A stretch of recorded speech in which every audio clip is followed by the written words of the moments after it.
La familia tenía todo lo que podía desear. Yo era la consentida. Entonces nació mi hermana. El papá de Cheryl era muy protector. Algunos dirían que sobreprotector. Jim Pearson era una persona con la que no te enfrentabas. Punto. Miré por la ventana y vi a mi papá boca abajo en la entrada. Recuerdo que vi una herida de bala en su cabeza. La policía descubrió un arsenal de armas. Tenía muchos enemigos. Esa conversación hizo que alguien muriera. Sé lo que está pasando en tu casa.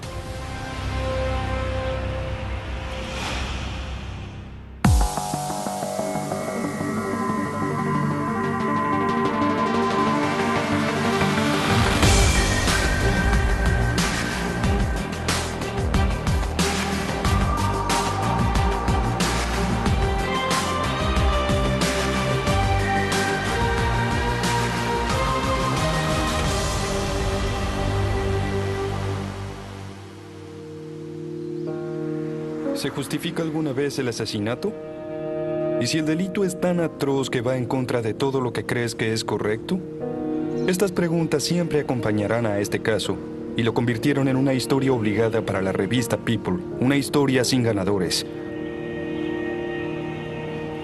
La familia Pearson vivía una vida muy agradable en Selden, Nueva York, un pueblo de Long Island. La familia tenía todo lo que podía desear. Una casa hermosa, 2 hijos sanos y un padre con una gran carrera. Me llamo Cheryl Cuccio, soy la hija de James Pearson. Selden, New York era un suburbio. No tenías miedo de salir de noche a montar en bicicleta. Era ese tipo de vecindario. James Pearson era un exitoso electricista con su propio negocio. Él y su esposa Kathleen tenían 2 hijos. Ellos eran James Jr. o Jimmy y su hermana menor, Cheryl. Mi papá era muy protector y estricto. James Pearson era un buen proveedor para su familia, pero tenía una tendencia autoritaria. Teníamos muchas reglas. Cenábamos todos los días a las 6 en punto. Después de eso era la hora de la tarea. Tampoco se nos permitía ver la televisión. James sostenía a la familia. Era el amor de Kathleen lo que los mantenía unidos. Mi mamá nunca gastaba dinero en sí misma. Sus hijos siempre estaban primero. Queríamos ser como ella. En 1976, los Pearson tuvieron otra niña. Yo era la consentida hasta que nació mi hermana. Estaba enojada. Joanne y yo teníamos 8 años de diferencia. Y yo ya no era la pequeña niña de mamá. 2 años después del nacimiento de su tercer hijo, Kathleen Pearson fue diagnosticada con una debilitante enfermedad del riñón. Mi mamá enfermó cuando yo tenía 10 años. Se puso muy enferma en el segundo cumpleaños de mi hermana. Después de comer pastel, fue al hospital. No salió sino hasta 9 meses después. Mientras la enfermedad de Kathleen empeoraba, James Pearson hizo todo lo posible para mantener a su familia. Mi papá cuidó de mi mamá lo mejor que pudo. Se aseguró de que tuviera los mejores médicos. Yo la amaba porque realmente trataba de que mejorara. Finalmente, Cheryl empezó a ayudar a todos en su casa, asumiendo la responsabilidad de su mamá en el hogar. Cocinaba, limpiaba y cuidaba a su hermana Joanne. Era su principal responsabilidad. Mi hermana y yo nos volvimos muy cercanas porque me convertí casi en su mamá. Las responsabilidades hicieron que mi papá y yo nos acercáramos porque me prestaba más atención que nunca. Las exigencias sobre Cheryl le impedían socializar con otros compañeros y divertirse, pero era un sacrificio que estaba dispuesta a hacer. Mis amigos me pedían que fuese con ellos, pero yo no quería dejar a mi hermana.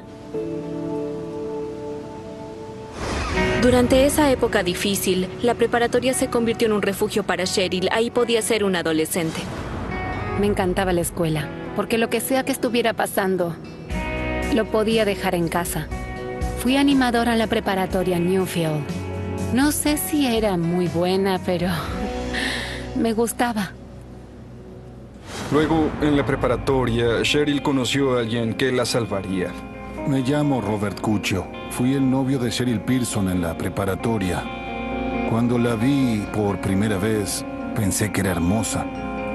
Uno de mis amigos también era amigo de ella y le pedí que nos presentara.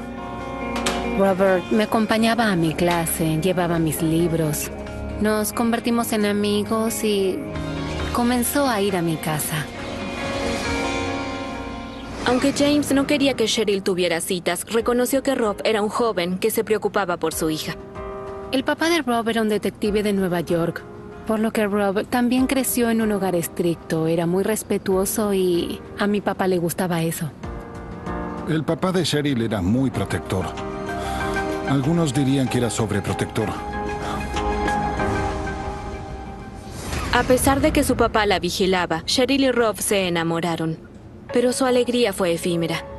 El día antes de San Valentín, en 1985, Kathleen murió. Mi mamá murió temprano en la mañana. Fui a la escuela a buscar mis libros porque sabía que no iría en unos días. Pasaba por el pasillo donde estaba su casillero y la vi. Cheryl me vio y empezó a llorar. Le dije que mamá había muerto y él estaba destrozado, se sintió terrible. Estuve ahí para ella durante ese tiempo de su vida. Mi hermano ya no estaba en la casa, así que solo estaban mi padre y mi hermana. Y esa era la realidad, esa sería mi vida. Sabía que mi mamá no volvería a casa nunca. Supe que ella estaría observando desde el cielo.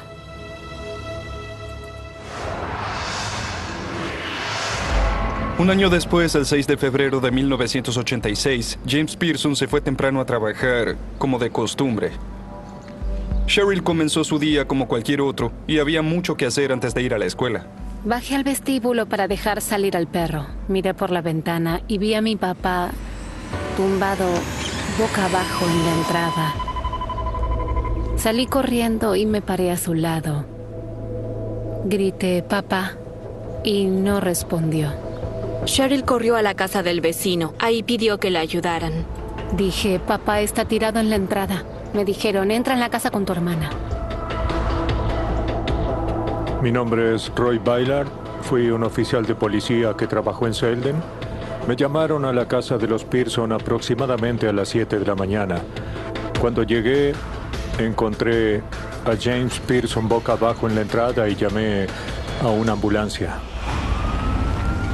El departamento de bomberos de Selden llegó y administraron los primeros auxilios a James Pearson. Había un gran charco de sangre alrededor de su cuerpo. Le di la vuelta. Recuerdo haber visto una herida de bala en su cabeza y agujeros en su chaqueta. Llegaron otros oficiales. Observamos casquillos de bala de pequeño calibre tirados en el suelo. Me dijo, todo estará bien. Tu papá se resbaló en el hielo y cayó. Va a estar bien. Los médicos revisaron sus signos vitales, pero estaba sin vida. El forense declaró muerto a James Pearson y en ese punto comenzó la investigación por homicidio.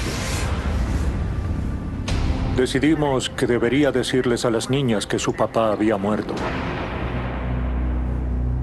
Entré a la cocina. Era la primera vez que le iba a decir a dos niñas que el único padre que les quedaba estaba muerto. La policía estaba a cargo del misterio de la muerte de James Pearson, y lo que descubrirían dividiría a la comunidad de Selden, Nueva York. Los detectives de homicidios apartaron a Cheryl, la hija de James Pearson, para interrogarla. El detective McCready me preguntó si sabía de alguien que quisiera matar a mi papá. Y dije, esperen, ¿qué? Nadie me dijo que alguien lo mató. El detective McCready sabía que Cheryl ya se había enterado de que le habían disparado a su padre y estaba obviamente disgustada. Pero su reacción era inusual. Y luego, ella sorprendió al detective de nuevo. El detective McCready estaba usando la misma colonia que usaba siempre Rob y dije, ¿usa Chaps? Me miró de una forma extraña y contestó, sí. Me di cuenta de que probablemente pensó, a tu papá le dispararon y murió, y tú te preocupas por mi colonia. El detective McCready encontró raro el hecho de que Cheryl comentara lo bien que olía. Pensó que era algo muy extraño. Todo estaba muy borroso después de que descubrí que mi papá había muerto. Realmente no recuerdo mucho ese día, para ser honesta. La ansiedad me desconcentraba en ese momento. Sentí que necesitaba correr y no podía. Cheryl tomó un descanso de su conversación con los detectives y se contactó con Rob por teléfono. Cheryl estaba al teléfono y me dijo, algo le pasó a mi papá. Dije, ¿qué pasó? Y ella dijo, está muerto. Le respondí, iré para allá. Ella me dijo, no, Rob, el lugar está lleno de policías. No vengas, te llamaré más tarde. Y le dije que la amaba. Colgué el teléfono y recuerdo que me senté al borde de la cama y comencé a llorar. Después de interrogar a Cheryl y a su hermana, los detectives registraron la casa de los Pearson buscando pistas para ayudar a identificar al asesino de James Pearson. A los detectives les llamó la atención el lujo de la casa de los Pearson. No parecía la de un electricista. Parecía que había dinero extra que venía de algún lado. La policía descubrió un arsenal de armas que pertenecían a James Pearson, que incluía una subametralladora Uzi. Los oficiales de policía querían saber por qué mi papá tenía todas esas armas. ¿Por qué necesitaba una ametralladora? ¿Qué estaba protegiendo? Si no conocían a mi padre, era difícil explicar su personalidad. Cheryl decía que su papá era alguien a quien no se podía hacer enfadar. Mi papá quería todo a su manera. Si alguien le hacía daño o creía que alguien le hacía daño de una forma u otra. Tenía propiedades al norte del estado. Si alguien no pagaba la renta, tomaba un arma y disparaba a sus autos con ella. Ese era el tipo de persona que era. La policía investigaba si era una venganza de alguien que se sintió agraviado. Mi papá no tenía muchos amigos. Los pocos que tenía eran socios de negocios o abogados. Pero tenía muchos enemigos. Tal vez uno de ellos lo mató.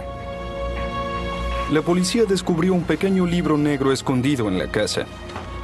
Tenía nombres de personas con cantidades en dólares al lado de cada nombre. Eso nos hizo preguntarnos, ¿estaba ligado al crimen organizado? Era otra posibilidad para investigar. Luego, en un giro desconcertante en la investigación, los detectives encontraron un garage lleno de juguetes caros.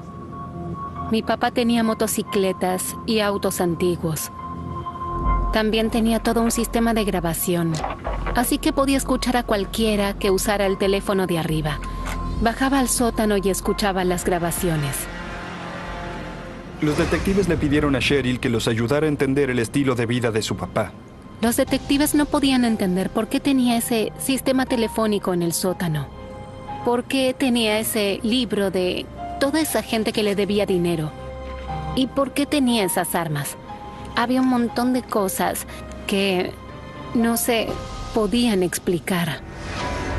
La autopsia confirmó que a James Pearson le dispararon 5 veces por detrás con un rifle calibre 22. Uno de los disparos fue en la nuca. La policía preguntó a los amigos y familiares quién podría haber tenido un motivo para matar a James Pearson. Había personas que le pedían dinero prestado. Los pocos amigos que tenía sabían que podían confiar en él si necesitaban algo. Pero creo que también le temían. James Pearson era una persona impaciente que se enfurecía rápidamente. Él tenía un temperamento explosivo. James Pearson vivía en una casa lujosa y tenía propiedades por un valor de más de $1 millón. Los investigadores revisaron sus cuentas bancarias y entrevistaron a su familia y socios, tratando de averiguar de dónde provenía el dinero, esperando que eso explicara por qué había sido asesinado. La policía descubrió que James había robado materiales eléctricos de su empleador. En su trabajo mi papá robaba luces, cables y todo eso. Hacía trabajos secundarios para ganar dinero.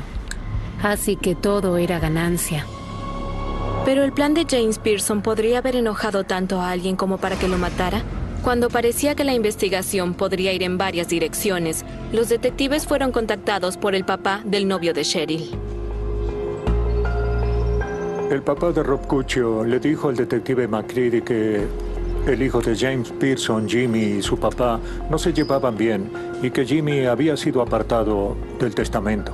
Los detectives se enteraron de que un mes antes Jimmy se había ido después de una pelea con su papá que quedó sin resolver. La ruptura le costó a Jimmy parte de la fortuna de $1 millón de James Pearson. Mi papá le hizo daño a mi hermano. Lo criticaba todo el tiempo. Mi hermano nunca era lo suficientemente bueno. Ahora los detectives tenían un posible motivo para el asesinato de James Pearson justo en la familia. Los detectives observaron más de cerca a James Pearson Jr. y lo llamaron para interrogarlo. Él negó cualquier implicación en la muerte de su padre, pero hizo una acusación impactante. Jimmy dijo que sospechaba que su hermana Cheryl y su novio Robert Cuccio estaban involucrados en el asesinato y que Robert Cuccio le había pedido que encontrara a alguien que matara a James Pearson. Era una afirmación sorprendente, pero sin una evidencia fuerte para acusar a Jimmy, los detectives tuvieron que investigar sus acusaciones. La policía descubrió que la relación de James con sus 2 hijos mayores estaba rota de forma irreparable. Mi papá era una persona muy ruda. No había amor en la casa, nunca dijimos te amo. No había emociones. Tenía un lado malvado. De acuerdo a Cheryl, la versión de James Pearson sobre la paternidad incluía el abuso físico. Mi hermano y yo fuimos golpeados y soportamos abuso emocional y verbal. Hacíamos lo que él quería que hiciéramos en todo momento y tratábamos de comportarnos lo mejor posible. Los detectives también se enteraron de que James estaba descontento con el incipiente romance de su hija con Rob Cuccio. Una vez que Robert y yo comenzamos a salir, mi papá se puso muy protector y estricto. Cuando nos permitió ir al cine, él nos siguió. Se sentó un par de filas detrás de nosotros mirándonos. Parecía ser más un novio celoso que solo un padre. Una noche, mientras Rob cenaba en la casa de los Pearson, las cosas tomaron un giro inesperado. Terminamos la cena y le di helado a Rob antes que a mi papá. Y mi papá me dio una bofetada enfrente de Rob. La golpeó en el rostro con la mano abierta. Para mi papá fui irrespetuosa, porque le di helado a Rob antes de darle a él. Estaba impactado. No podía creerlo. No tenía ningún sentido.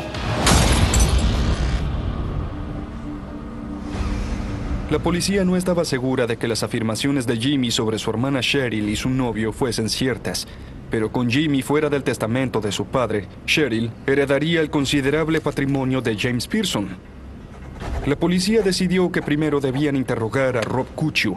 Encontraron a Rob cuando salía de la casa de Cheryl y lo detuvieron.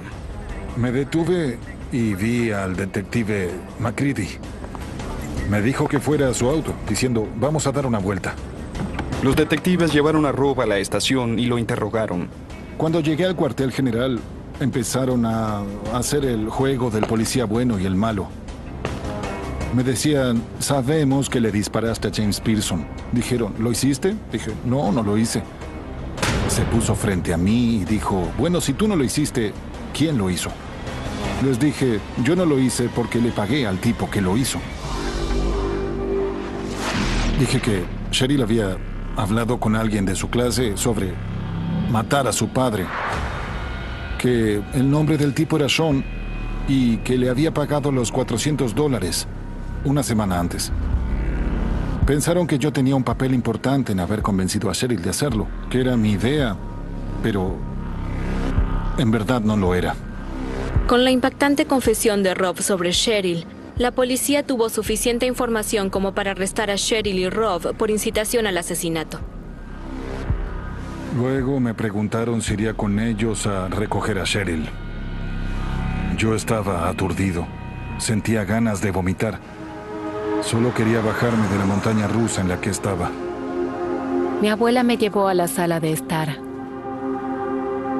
Y de repente Rob entró por la puerta.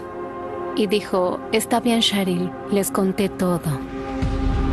Entonces los detectives dijeron a mi abuela, su nieta es responsable del asesinato de su hijo.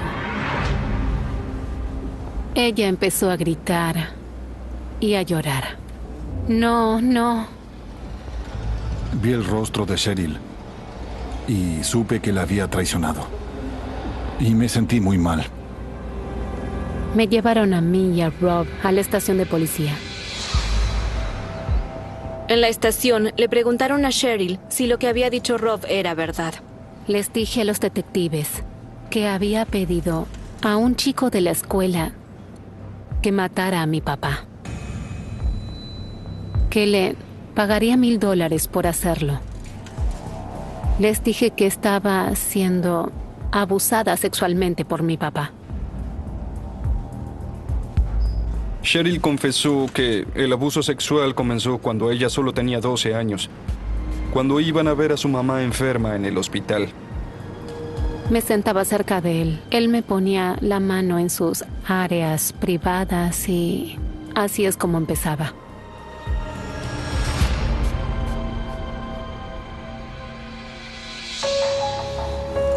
Según Cheryl, la relación abusiva con su papá siguió por años.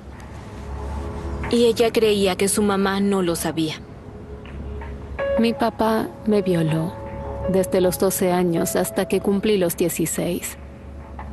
Desde el tiempo en que mi mamá murió hasta que él murió, lo hacía 2 o 3 veces al día. Continuamente. Mi papá me decía todo el tiempo que nadie me creería. Y yo me sentía sucia y despreciable. Cheryl le dijo a la policía que cuando comenzó a ver a Rob, se hizo más difícil para ella seguir escondiendo el abuso sexual. Mi papá no quería que yo saliera con Rob y me amenazaba. Pero me dejaba salir. Y me amenazaba de una manera que no podía evitarlo. Si Joan estaba ahí y si yo no estaba cerca, tal vez tendría que recurrir a Joan. Era como decirme, sigue saliendo y veremos qué pasa. Porque sabía que yo nunca querría que eso le pasara a Joan. Si salíamos, cuando volví a casa, Joan estaba recostada en su cama, bajo su axila, sobre su pecho desnudo, viendo el juego de los Yankees, como yo lo hacía cuando empezó conmigo. Me sonreía cuando llegaba a casa. Estaba provocando la situación, como diciendo que era mi culpa que yo saliera y que él le hiciera daño. Me echó la culpa de que estaba haciendo algo malo, que era mi responsabilidad. Cuando estaba a solas con Rob y tratábamos de tener intimidad, me acobardaba porque venía mi padre a mi mente. Fue entonces cuando Rob supo que algo andaba mal. Cheryl y yo habíamos discutido y le dije, yo sé lo que pasa en tu casa. Le dije, tú te acuestas con tu padre. Lo negué por un tiempo, pero él seguía insistiendo en que yo mentía. Le dije, cada vez que me acerco, tu papá trata de mostrarme que tú eres suya y eso no está bien. Finalmente le dije, sí, tienes razón. Cuando la presioné y ella me dijo que yo tenía razón,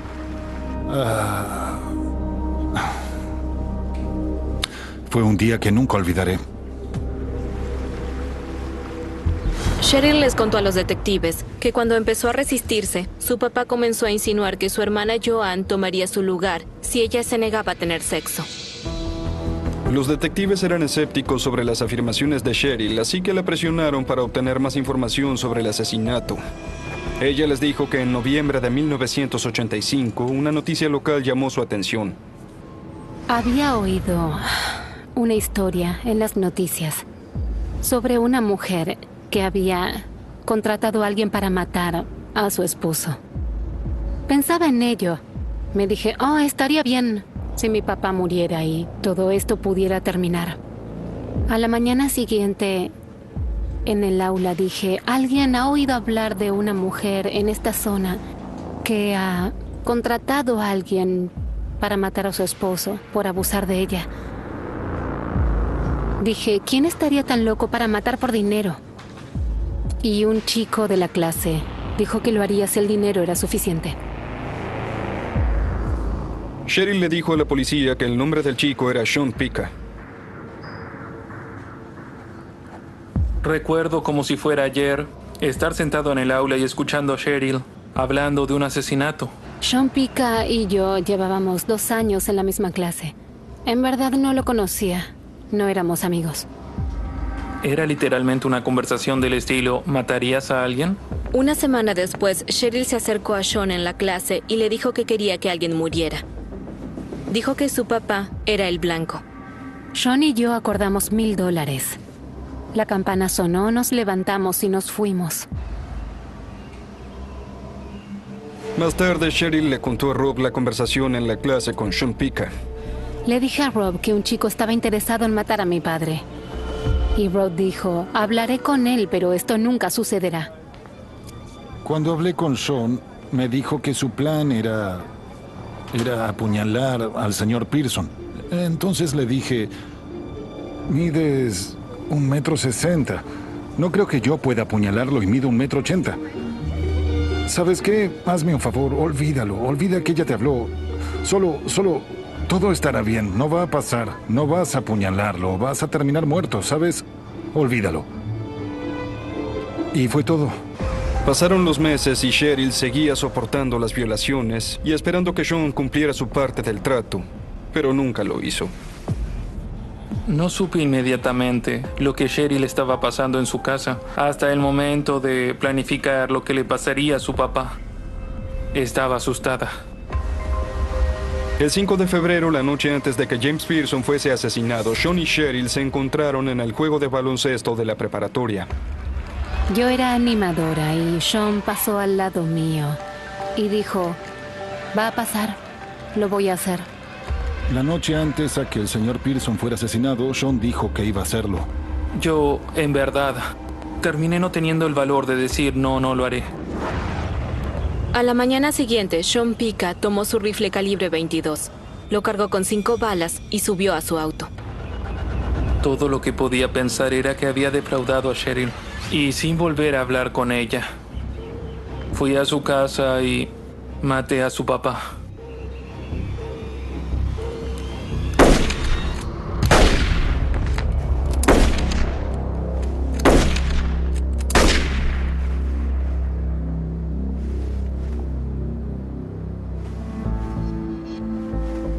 Un par de días después de que mi papá fuese asesinado, Sean dijo que quería que le pagara lo acordado.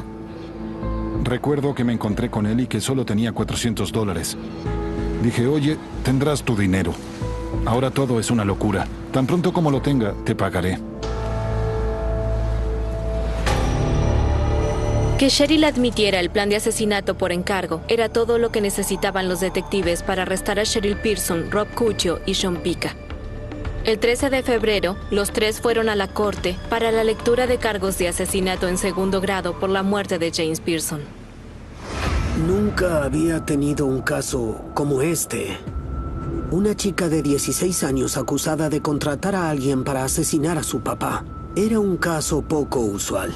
Aunque la historia de Cheryl Pearson era impactante, hasta ese momento eran afirmaciones sin fundamento. Pero entonces Cheryl lanzó una bomba. Dijo que podía probar que su papá la violaba. Cheryl estaba embarazada y dijo que era de su papá. El caso involucra a una chica, su papá y un asesinato. En 1986, los arrestos de Cheryl Pearson, Rob Cuccio y Sean Pica por el asesinato de James Pearson dejaron atónita a toda la familia de Cheryl y a toda la comunidad. Cheryl estaba embarazada y afirmaba que su papá era el padre. El caso de Cheryl Pearson atrajo la atención nacional sobre el feo asunto del incesto. El caso puso al descubierto el incesto en la familia Pearson y dividió a toda la comunidad. La comunidad de Selden estaba muy dividida por la forma en que juzgaban el caso. La gente o bien apoyaba a Cheryl y sentía que era terrible que fuera arrestada y tuviera que ir a juicio por eso, o pensaban que debía cumplir un montón de tiempo en prisión. Si Cheryl era encontrada culpable de homicidio, la sentencia mínima que podía obtener era de 15 años de cadena perpetua. Sabía desde el día que fui a la comparecencia que sería Una experiencia horrible que todo el mundo sabía ahora cuál era mi sucio secreto. Y teníamos que probarlo porque mi papá tenía razón. La gente no lo creía. Cheryl afirma que fue mucho más que la disciplina lo que la llevó a la desesperación. Su abuela aún no puede creerlo. Él no la abusó sexualmente. No fue así. No sabía si iba a ir a prisión por el resto de mi vida. No sabía si Cheryl iba a ir a prisión por el resto de su vida. La fiscalía sostenía que Cheryl quería acabar con el control de su padre sobre ella y heredar su patrimonio valorado en más de $1 millón.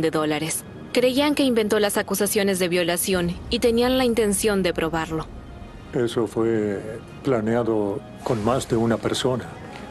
Había muchas otras opciones, además de hacer que asesinaran a su padre.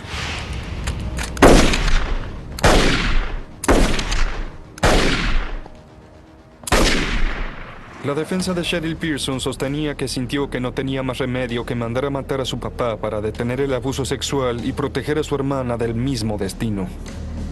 El miedo que sentía Cheryl por su papá iba a ser parte de mi defensa. Era una desesperada chica de 16 años que no sabía cómo detenerlo. Después de que mi padre fuera asesinado, me sentí muy aliviada de que no nos volvería a pasar eso a mí o a mi hermana. Mientras el abogado de Cheryl elaboraba la defensa, los detectives continuaban su investigación sobre el asesinato de James Pearson y las acusaciones de incesto de Cheryl. En la casa de Pearson, los investigadores recogieron su camisón y sus sábanas, que era el protocolo estándar para cualquier tipo de abuso sexual o investigación de violación. El análisis forense de los artículos no mostró ninguna evidencia de crimen sexual. No podía explicar la ausencia de fluido seminal en las sábanas, ni nada de eso. No había pruebas que apoyaran sus afirmaciones sobre el llamado abuso sexual, si es que de hecho se produjo. Los investigadores se enteraron de que los amigos de la familia Pearson tenían sospechas sobre James Pearson y la inusual relación que tenía con su hija. Me dio ganas de vomitar saber que la gente lo sospechaba y no actuaba en consecuencia. Puedo comprender que quizás no quisieran creerlo, pero aún así me entristeció que nadie la ayudara. Los abogados de Cheryl descubrieron que la habían visto con algunos golpes, y una compañera de escuela llamada Diane había presenciado un inquietante incidente el día de San Valentín, el año anterior al asesinato. Estaba saliendo del auto y una tarjeta de San Valentín se cayó de uno de mis libros. Mi papá me agarró la muñeca y me metió en el auto porque vio que era una tarjeta de San Valentín y literalmente me dio puñetazos en el rostro. 4 o 5 veces antes de que me desmayara. La amiga de Cheryl, Diane, habló con el orientador de la escuela sobre lo que había visto. Los orientadores dijeron que si había algún problema conmigo, con mi familia o con mi casa, no había nada que pudieran hacer para ayudarme hasta que fuera a quejarme. Mientras Cheryl estaba embarazada en la prisión, ella y Rob continuaron su relación con un futuro incierto. Finalmente, con la ayuda de su hermano Jimmy, Cheryl salió bajo fianza. Cheryl pasó 2 semanas en prisión antes de poder salir bajo fianza. Mientras tanto, el hombre que disparó Sean Pica quedó en prisión. Su familia no pudo reunir los $100,000 de la fianza. Algunas personas en la ciudad veían a Sean como una especie de héroe que había evitado que James Pearson siguiera violando a su hija. Pero para otros en Selden, Sean Pica estaba motivado simplemente por el dinero. En lo que a mí respecta, Sean Pica era un sicario a sueldo y como sicario merecía ir a prisión. A pesar de las afirmaciones de Cheryl, era un caso de alto perfil y la fiscalía hizo todo lo posible por conseguir condenas contra Cheryl Pearson, Rob Cucho y Sean Pica por el asesinato de James Pearson, independientemente de los 3 motivos que alegaran los 3 adolescentes. Había una alta probabilidad de que un jurado la encontrara culpable. Estaba muy preocupado por una posible condena de Cheryl. Entonces, Cheryl fue llevada al hospital, sangraba mucho, tuvo un aborto involuntario. Toda la defensa de Cheryl se basaba en sus alegaciones de violación e incesto. Una prueba de ADN probaría si todo lo que había dicho sobre su papá era verdad. Pero cuando la prueba de ADN regresó, hubo otra sorpresa. Resultó que el bebé tenía el ADN de Rob. Eso debilitó la defensa de Cheryl por el abuso sexual de su papá. Todo el mundo se enteró de que el bebé de Cheryl no era de su papá. En cambio, era de su novio, Rob Cuccio. El hecho de que el niño no fuera de su papá debilitó su alegato en cuanto al abuso sexual. Cheryl y su abogado diseñaron su mejor estrategia. Por consejo de su abogado, Cheryl se declaró culpable de homicidio involuntario. Lo mejor que podían esperar era que el juez considerara las circunstancias atenuantes del asesinato de James Pearson y aceptara su alegato. Tenía que declararme culpable de haber hecho algo malo y esperar lo mejor. El 7 de abril de 1987, el coacusado de Cheryl, Rob Cuccio, compareció ante el tribunal. Mi cargo fue retirado al solicitarlo. Me dieron 5 años de libertad condicional. Hice todo lo que pude para contestar las preguntas de la fiscalía sin decir nada malo de Cheryl. Sean Pica también se declaró culpable de un cargo menor por homicidio culposo. En el momento que hubo una oferta sobre la mesa para terminar con todo esto, la acepté. Sean Pica, el hombre que disparó, fue condenado a 24 años por homicidio culposo. Sean Pica lo hizo básicamente por dinero. Y bueno, eso era algo indefendible. Yo lo entiendo completamente. Sé que fui juzgado por el peor acto de mi vida. Hice algo que nunca podré cambiar. Fue un acto horrible. Lo hice porque pensé que estaba ayudando a una amiga, aún a expensas de mi propio futuro. En septiembre de 1987, Cheryl Pearson enfrentó al juez. Podía obtener la misma condena que Sean Pica. La corte celebró una audiencia previa a la condena de Cheryl Pearson en lugar de un juicio. No se podía negar el papel de Cheryl en el asesinato y su única esperanza era que el juez creyera su historia. Hubo 20 personas en mi audiencia que dijeron que pensaban que algo andaba mal, pero ninguno de ellos habló porque le tenían miedo. Las personas no intervinieron porque Jim Pearson era una persona con la que te enfrentabas. Punto. Pero cuando Cheryl subió al estrado, fue una testigo convincente del abuso y de todo lo que tuvo que pasar por la muerte de su padre. La historia de Cheryl nunca cambió. Se mantuvo consistente. Las personas que la apoyaban sabían que ella no mentía.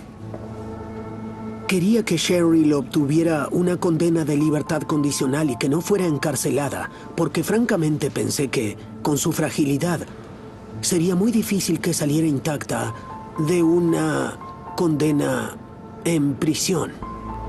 El caso de Cheryl, que expuso el secreto del abuso sexual familiar, estaba ahora en manos del juez. 3 semanas después, el juez entregó su decisión sobre el destino de Cheryl. Hoy, una llorosa Cheryl de 18 años se desmayó cuando escuchó el veredicto. Cheryl fue condenada a 6 meses en la prisión de Suffolk y a 5 años de libertad condicional. La fiscalía había pedido una condena de 2 a 6 años. Espero que con el tiempo el público recuerde que Cheryl Pearson fue a prisión sin importar el tiempo que recibió. Supongo que el juez pensó que no había otra razón que explicara que todo esto pasara. Creo que él me creyó. Algunos pensaban que la condena de Cheryl era demasiado dura, mientras que otros creían que se había salido con la suya. Tengo que decir que cuando cerraron las rejas, por primera vez en mi vida, me sentí segura. Porque podría irme a dormir en paz sin que nadie me tocara. Y recostaría la cabeza en la almohada sabiendo que mi hermana estaba a salvo. Veo este caso como una de mis historias de éxito. Desde un punto de vista legal, no creo que hubiera cambiado nada. Después de cumplir solo 3 meses de condena, Cheryl Pearson fue liberada por buen comportamiento. Salió y vi su rostro por primera vez libre. Aún es uno de los mejores sentimientos que haya tenido. Sí. En ese momento no me pareció justo, pero como adulta, mirando hacia atrás, creo que fue muy justo. Podrían haberme dado 15, 25 años o perpetua. Solo quiero dar las gracias a toda la gente que me apoyó. Y fue duro, pero lo logré. Gracias.